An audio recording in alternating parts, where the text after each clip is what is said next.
ভূত বিয়া করাইছে, ভূতের বউ রাতে রান্না খাইব, ভূতের বউ গরম পানি কইরা দিব, আর ওযু করব, গোসল করব, কত শখ ছিল।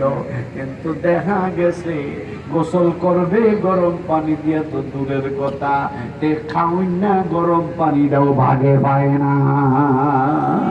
আসে না না? কারণটা কি? এটার জন্য আসলে দায়ী হলো তার বাবা মা। বলে হুজুর কেমনে কইলেন বাবা মা কেমনে দায়ী হইল? কারণ কি?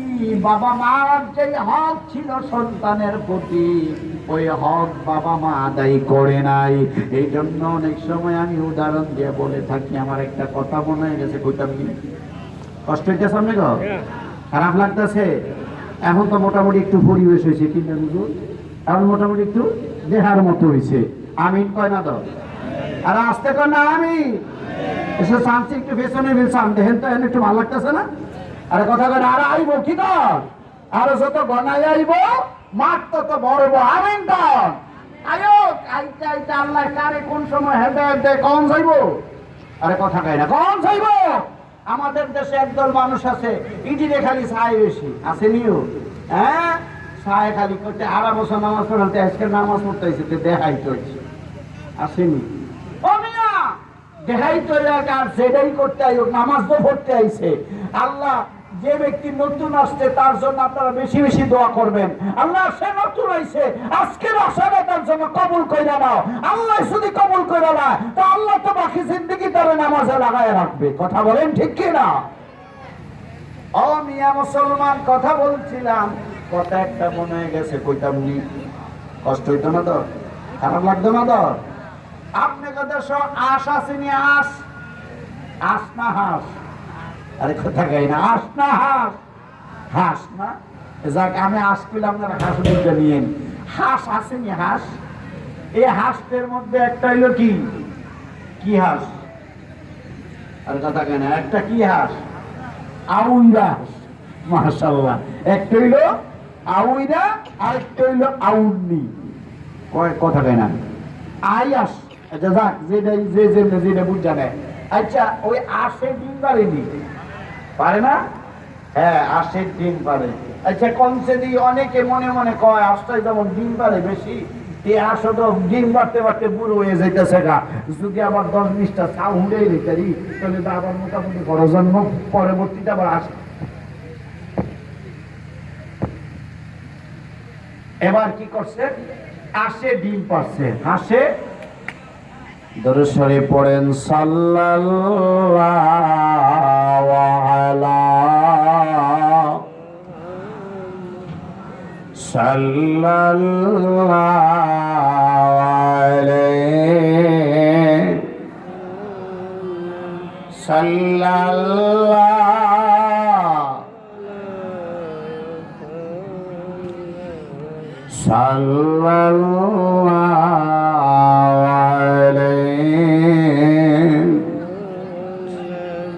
বলতেছিলাম হাঁসে ডিম দিছে। কে ডিম দিছে? আরে কথা কয় না কে?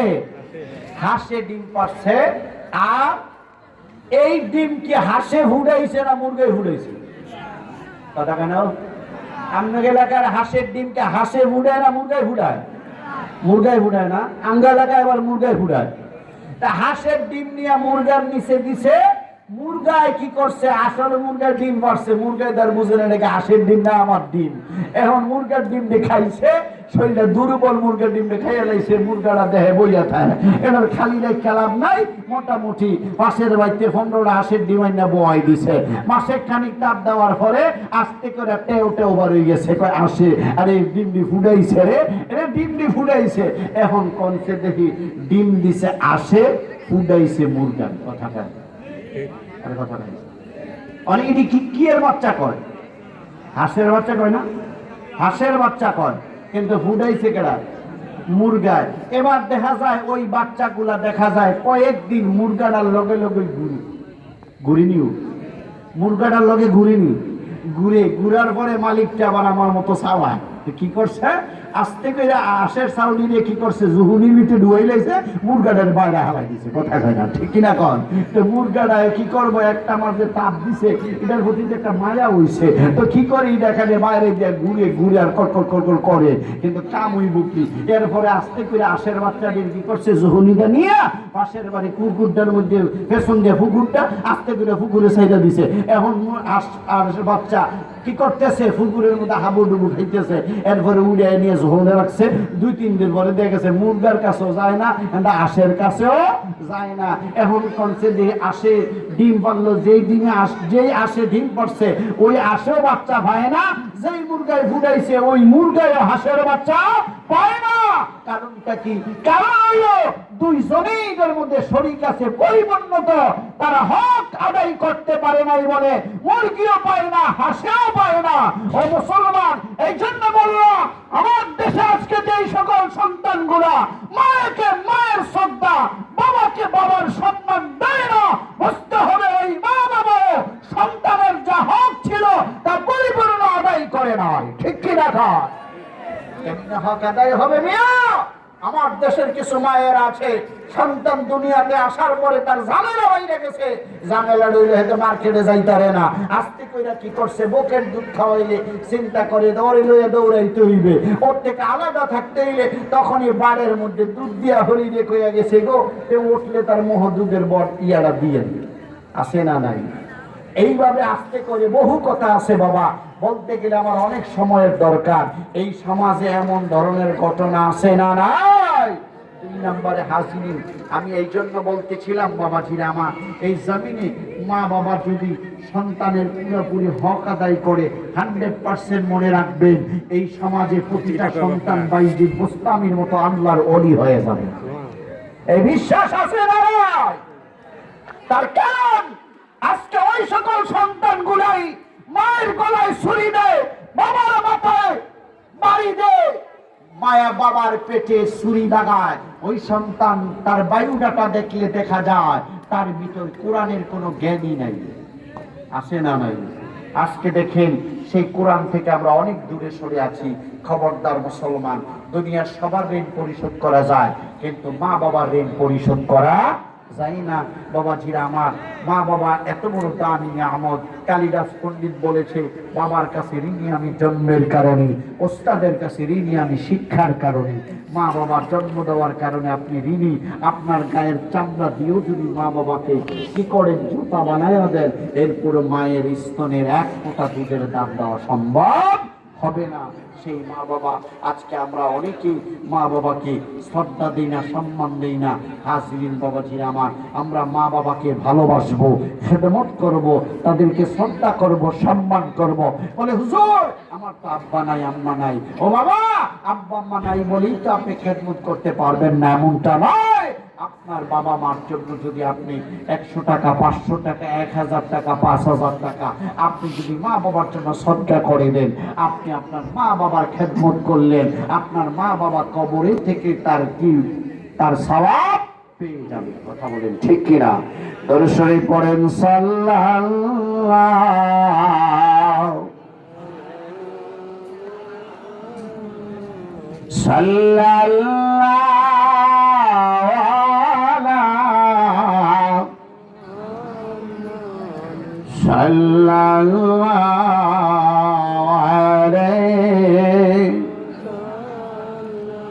বলতেছিলাম, আল্লাহর হাবিব সাল্লাল্লাহু আলাইহি ওয়াসাল্লাম বলেন, মা বাবার সহবতে বেশি থাকবে। যিনি মা বাবার দিকে একটাবার মায়ার নজরে তাকাবেন, ও সন্তানের দলেরা শুনে রাখুন, লাখ টাকা খরচ করে হজ করবা, হজ কবুল হয় কি না হয় গ্যারান্টি নাই, কিন্তু মা বাবার দিকে মায়ার নজরে যদি তাকাও, নবী বলেন কবুনীয় হজের সওয়াব আল্লাহ তোমারে দিয়ে দেবে।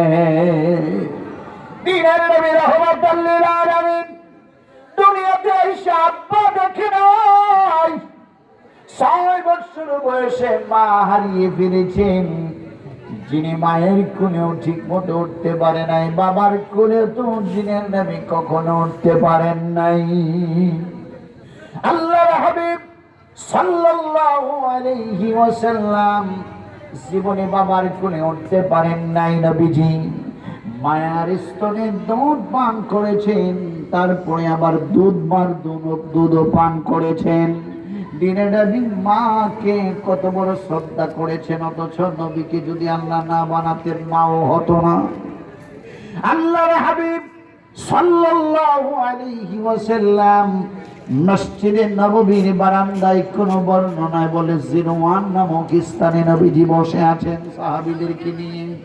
এই মুহূর্তে যেই সকল সন্তানের আজকে মা বাবাকে সম্মান দাও না, শ্রদ্ধা করো না, তাদের উদ্দেশ্যে আমি বলবো, যাকে না বানাইলে আল্লাহ কিছুই বানাতেন না। লাউলাকা লামা খালাকতুন আফলাক, নবী গো তোমারে না বানাইলে আমি আল্লাহ কিছুই বানাইতাম না।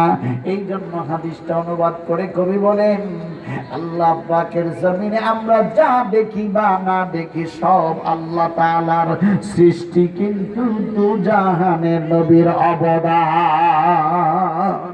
জানলে কি জানতে পারো, বলেন জানলে কি জানতে পারো, আরে বুঝলে কি বুঝতে পারো, নীলাকাশে গভীর রাতে প্রদীপ জ্বালাই কে, রোজ সকালে পূর্ব দিকে সূর্য চাই কে, রোজ সকালে পূর্ব দিকে সূর্য চাই কে, সব কিছু আল্লাহরই দান, সব কিছু